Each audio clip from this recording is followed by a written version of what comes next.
এটা হলো Hunter 350।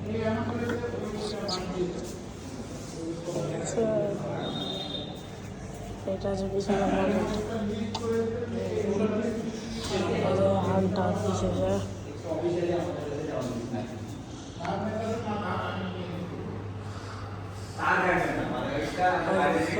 Eid bonus যে মেটিওর আরেকটা মেটিওর আর যে নিউ সেটা হলো নিউ কেবল বানাইছে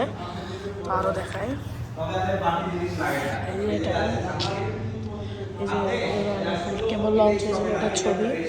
আর যে কেউ চালাইছে তো এগুলোর ছবি আছে সাসপেনশন এই যে মডেল 180 আর এটা হলো যে রয়্যাল এনফিল্ডের জামা দেখলে পোড়াবে ভাই এই যে royal Enfield cycle made like a girl royal Enfield পুরো সিরিজও লেখা আছে কত কিছু যে লেখা থাকে।